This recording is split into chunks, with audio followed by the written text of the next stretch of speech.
Hello everyone, welcome back to Singles Academy again. So आज की हम अपनी वीडियो में एक बहुत ही इंटरेस्टिंग टॉपिक देखने वाले हैं जो बहुत इम्पॉर्टेंट भी है। चाहे आप स्टूडेंट हो, चाहे आप एक टीचर हो, या फिर आप अपनी कोई टीचिंग जॉब के लिए आप प्रिपेयर कर रहे हो, सो उसके लिए, या फिर आप अपनी नॉलेज के लिए भी अगर इसको पढ़ना चाहते हो। सो इसमें क्या है, ये जो टॉपिक है उसका नाम है मोटर डेवलपमेंट। सो हम आज मोटर डेवलपमेंट के बारे में बात करने वाले हैं। मोटर डेवलपमेंट बेसिकली होता क्या है। सबसे पहले क्वेश्चन आता है, what is motor development. So motor development के बारे में अगर हम बात करें, so motor development is the term that represent the way one's ability to control bodily movement increasing as he or she grows। मतलब मोटर डेवलपमेंट होता क्या है कि विकास, जैसे बच्चा है वो अपनी पूरी बॉडी पर किस तरीके से कंट्रोल करता है वो देखा जाता है। सो पूरा ये जो प्रोसेस होता है, किस तरीके से वो अपनी बॉडी पर कंट्रोल करता है, अपनी मसल्स पर कंट्रोल करता है, तो उसको ही मोटर डेवलपमेंट बोला जाता है।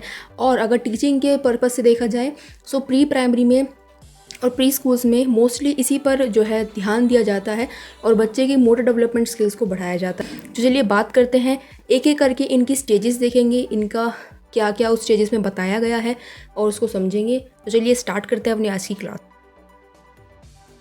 सबसे पहले है lifting the head.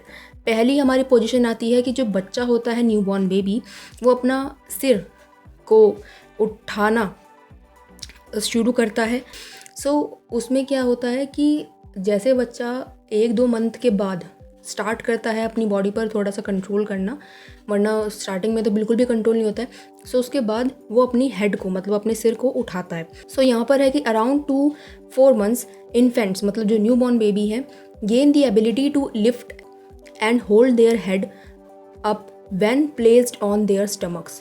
Second moment आता है कि रोलिंग ओवर। ये सेकेंड मोमेंट होता है, सेकेंड स्टेज होती है बच्चों की। By 4 to 6 months baby start to roll over from their back to their stomach and vice versa. Third जो स्टेज आती है वो होती है सिटिंग इंडिपेंडेंटली। बच्चा जो होता है 6 to 8 months में वो डेवलप कर लेते हैं अपनी कोर स्ट्रेंथ को, ठीक है, and balance necessary to sit unsupportedly. मतलब बिना किसी सपोर्ट से वो इंडिपेंडेंटली बैठना सीख जाता है। कब? 6 to 8 months तक के जो बच्चे होते हैं, ठीक है। आगे बात करते हैं क्रॉलिंग। क्रॉलिंग मीन्स बच्चा जैसे अपने घुटनों के बल चलता है, ठीक है। Typically acquiring between 6 to 10 months babies begin to crawl using their arms legs to move around on their stomach. आगे होते हैं फिफ्थ स्टेज। इसमें क्या होता है, पुलिंग टू स्टैंड। मतलब बच्चा जो होता है वो स्टैंड करना सीखता है किसी के सहारे, किसी चीज़ के सहारे, जैसे यहाँ पर आप पिक्चर में देख रहे हो। Around 8 to 10 months infants start to use furniture or other objects to pull themselves up into a standing position। आगे स्टेज होती है हमारी 6 जो स्टेज है वो होती है हमारी क्रूजिंग। अब ये क्रूज़ वो वाला क्रूज़ नहीं है कि वो पानी वाला जहाज़ वाला क्रूज़ ना। क्रूज़ ये दूसरा है जिसमें बच्चा क्या करता है, सहारे, किसी चीज़ के सहारे, चाहे वो टेबल हो चाहे वो सोफ़ा हो, उसके सहारे सहारे वो आगे आगे बढ़ना सीखता है, ठीक है, जैसे यहाँ पर ये बच्चा कर रहा है।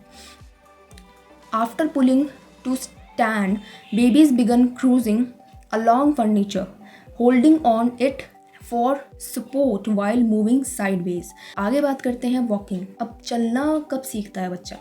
जो बेबी होता है वो बिटवीन 9 to 15 months, मतलब 9 से 15 महीने तक बच्चा, most infants take their first step independently and gradually develop the ability to walk unassisted. आगे बात करते हैं क्लाइंबिंग स्टेयर्स। अब वो जो सीढ़ियाँ होती है वो कैसे, वैसे चलता तो वैसे ही है टॉडलर्स की तरह, पूरी तरीके से प्रॉपर तरीके से वो स्टैंड नहीं हो पाता, जैसे यहाँ पर ये बच्चा कर रहा है। इस तरीके से वो आगे वो बढ़ना सीख जाते हैं।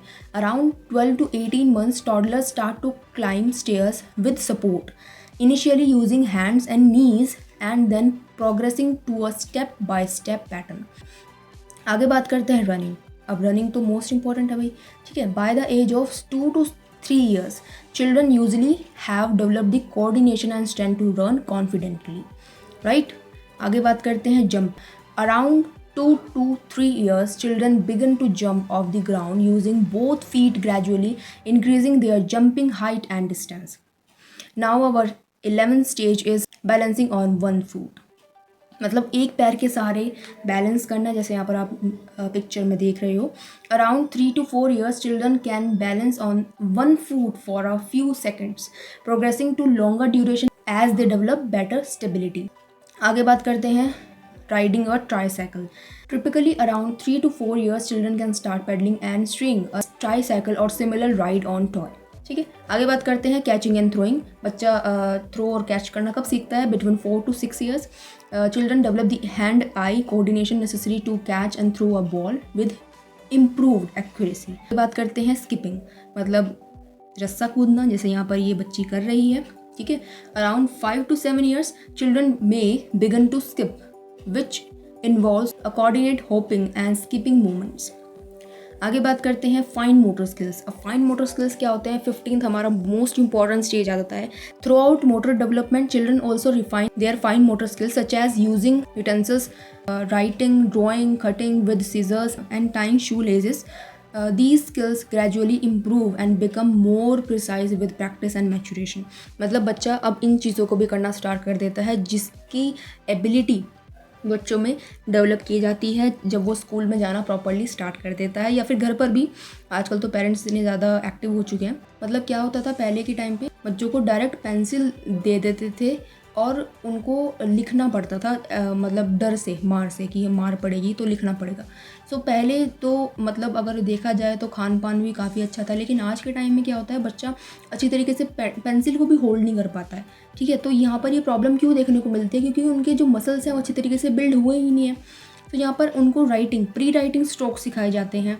सो इस तरीके से बच्चों को सिखाया जाता है. ड्राइंग सिखाई जाती है ताकि उनको अच्छे चीज़ों में मज़ा भी आए करने में, और उनके जो हाथ के जो मूवमेंट्स हैं वो बहुत अच्छी तरीके से प्रॉपर हो जाए और उनकी माइंड में एक चीज़ बैठ जाए किस तरीके से हर चीज़ होती है. ठीक है, तो fine motor skills are most important. तो ये था हमारा आज का पूरा topic. So thank you so much and keep learning, keep sharing and keep growing. Thanks for watching.